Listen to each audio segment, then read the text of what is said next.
بسم اللہ الرحمن الرحیم۔ السلام علیکم۔ الہدایہ اسلامی واقعات کے چینل میں خوش آمدید۔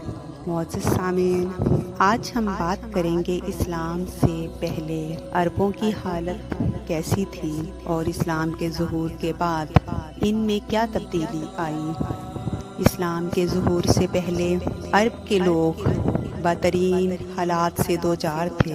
ہر طرف جاہلیت کا دورہ تھا اور وہ لاقانونیت اور لکیر کے فقیر قوم مانی جاتی تھی۔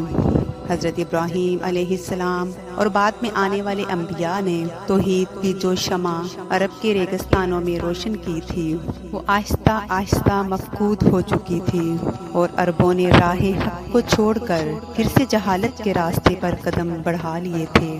ایک خدا کو چھوڑ کر انہوں نے بہت سے خداؤں پر یقین کر لیا تھا۔ ہر قبیلے کے الگ الگ خدا تھے۔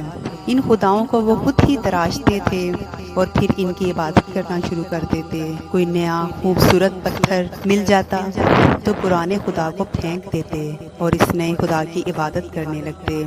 وہ اس کے لیے یہ جواز پیش کرتے تھے کہ ہم نے اپنے آباء و اجداد کو یہی کرتے ہوئے پایا ہے، اسی لیے یہی بت ان کے خدا ہیں۔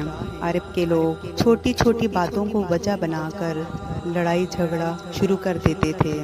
بعض اوقات ان کی یہ لڑائیاں نسل در نسل چلتی رہتی اور کئی افراد کا قتل ہو جانا معمولی سی بات تھی۔ شراب نوشی کرنا، جوا کھیلنا، جھوٹ، بددیانتی، بے انصافی عام تھی۔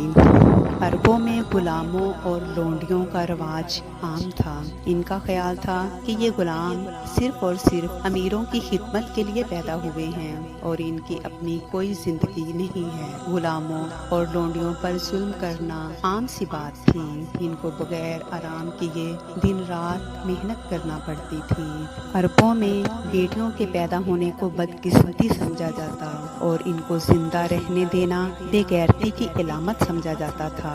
اس لیے لڑکیوں کو پیدا ہوتے ہی زندہ درگور کر دیا جاتا تھا اور ان کو اس پر شرمندگی بھی نہ ہوتی تھی۔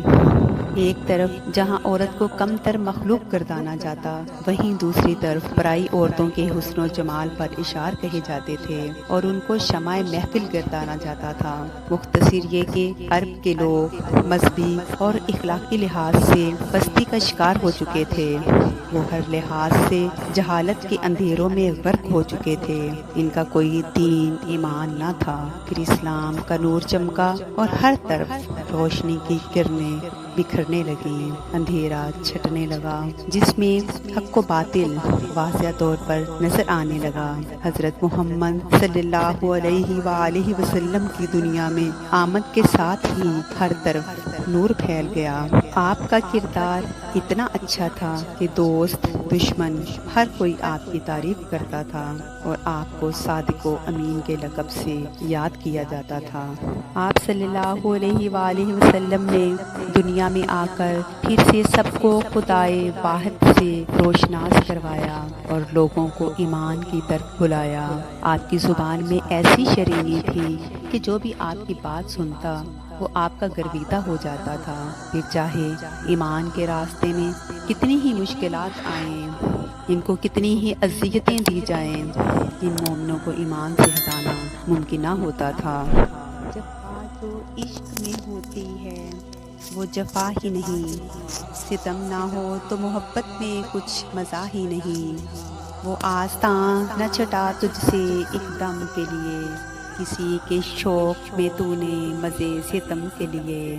ہوئی اسی سے تیرے غم کدے کی آبادی، تیری غلامی کے صدقے ہزار آزادی۔ چمک اٹھا جو ستارہ تیرے مقدر کا، چمک اٹھا جو ستارہ تیرے مقدر کا، حبش سے تجھ کو اٹھا کر حجاز میں لایا۔